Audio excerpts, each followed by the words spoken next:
নমঃ পার্বতী পতে হর হর মহাদেব। আমি স্বপ্না, আর আমি আজকে বৃহৎ শিব মহাপুরাণের দ্বাদশ অধ্যায়ের 16 নম্বর, 17 নম্বর এবং 18 নম্বর পাঠ করব। আজকে কার্তিকের জন্ম এবং দেব সেনাপতিত্ব এবং তারকাসুর বধ পাঠ করতে চলেছি। তো তোমরা সকলে চলে এসো শিব পুরাণের মধুর বাণী শ্রবণ করতে। শ্লোকটি হলো: ওং প্রিয়তাম দেবসেনানী সম্প্রদয়তু হৃদয়গতম রুদ্রপুত্র নমস্তেহস্ত শক্তিহস্ত নমস্ততে। শ্লোকটির অনুবাদ আজকে 16 নম্বর থেকে পাঠ করব, 16 নম্বর পাঠ থেকে। তো অনুবাদটি হলো: মহেশ্বরে পার্বতীরে বন্দিয়া চরণে কুটিলা কৃত্রিকাগণে দেখে হতাশনে সরানন বালকের প্রতি অনন্তর তাহাদের হইল তথা নয়ন গোচর। এই বালকের তেজ তীব্র অতিশয় সূর্য সম দেবপ্রভা বিচ্ছরণ হয়। সকল দেবতাগণ আনন্দে তখন অগ্নি প্রতি কহিলেন মধুর বচন: হে অগ্নি, আপনি কাল বিলম্ব না করে দেবকার্য সম্পাদন করুন সত্বরে। এক্ষণে যাইব মোরা সরস্বতী তীর্থে, আর সেই মাহাত্ম্য মণ্ডিত কুরুক্ষেত্রে। তথা গিয়া এ কুমারে করিয়া যতন অভিষেক ক্রিয়াদি করিব সম্পাদন। দেবতার সেনাপতি হইয়া কুমার মহিষ তারকাসুরে করিবে সংহার। মহেশ্বর এ প্রস্তাবে হলেন সম্মত। সুরগণ গাত্রোত্থান করেন ত্বরিত। শিবের কুমারে তবে লইয়া তখন সকলেই কুরুক্ষেত্রে করেন গমন। সেই স্থানে উপস্থিত মুনিদের শনে ব্রহ্মা আদি দেবগণ অতি হৃষ্ট মনে। কুমারের অভিষেক ক্রিয়া সম্পাদনে অতিশয় যত্নবান হন সেই ক্ষণে। বহু বন্যস্বধী সপ্তসিন্ধু নদী বাড়ি ঢালিলেন কুমারের মস্তক উপরি। অনন্ত রুদ্র ব্রহ্মা সহ জনার্দন কুমারের অভিষেক করেন তখন। সেইকাল মহানন্দে গন্ধর্ব চারণ সুমধুর গীত বাদ্য করে আরম্ভন। অনন্তর অভিষেক হইলে সমাপন উমা নিজ স্কন্ধে করেন গ্রহণ। মস্তক আঘ্রাণ তার করেন যতনে, শত শত চুম্বু দেন কমল বদনে। নিজ পুত্রে অভিষিক্ত দেখিয়া তখন অতিশয় প্রীত হন দেব পঞ্চানন। পাবক কৃত্রিকাগণ কুটিলা তখন অন্তরে আনন্দ অনুভবে সর্বক্ষণ।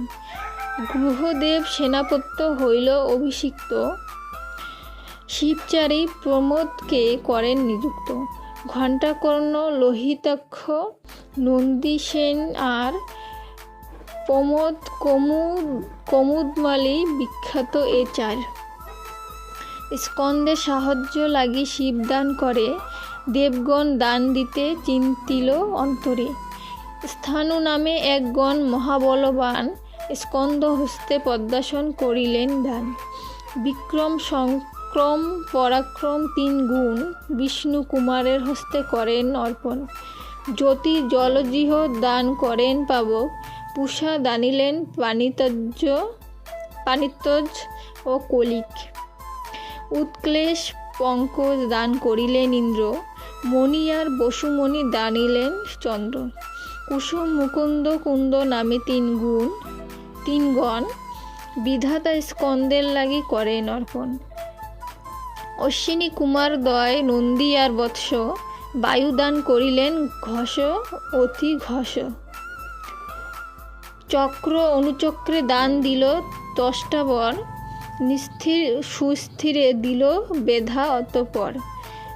সুবর্চস আর অতি বর্চস বরুণ, সংগ্রহ বিগ্রহ জয় দিল নাগগণ। শঙ্খকর্ণ পুষ্পদন্ত উন্মাদে তখন অম্বিকা আপন পুত্রে করেন অর্পণ। সুবত্র ও শুভকর্মা নামে গণেশ্বর স্কন্দ লাগি দান দেন ধাতা অতঃপর। তমসা করিল দান অদ্রি ও কম্পক, বাহাত দান করিলেন গণন্দ নন্দক। মদগ্রীব কুর্মগ্রীব আর হয়ানন হংসাস্য পুণ্ড জঠর এই পঞ্চগণ।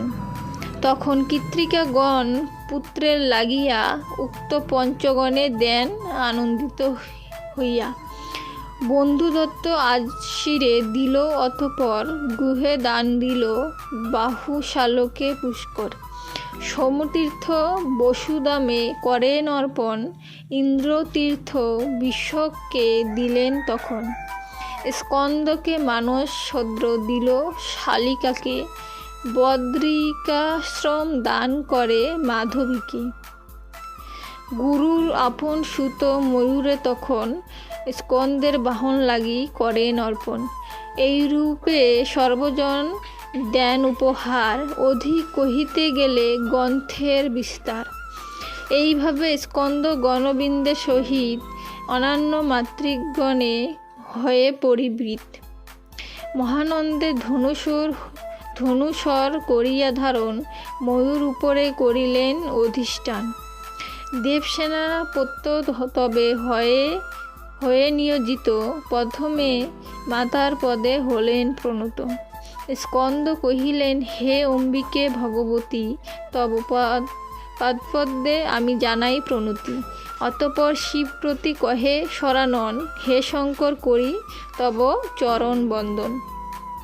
তদন্তরে পাবক কুটিলা ব্রহ্মাবরে, যতে কৃত্রিকাগণে নমে ভক্তি ভরে।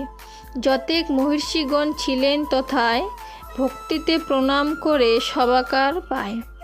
সর্বশেষে দেবতাগণের শ্রীচরণে কার্তিকেয় প্রণাম করেন সেই ক্ষণে। অতঃপর কহে দেবসেনাপতি করে, বিরাট দায়িত্ব এবে দানিলে আমারে। দেবশত্রু তারক মহিষ দৈত্যদয়, সবাকার প্রসাদে করিব আমি জয়। তাই ওহে সুরগণ সুবিনয়ে কই, আমার এ বিষয়েতে অভিজ্ঞতা নাই।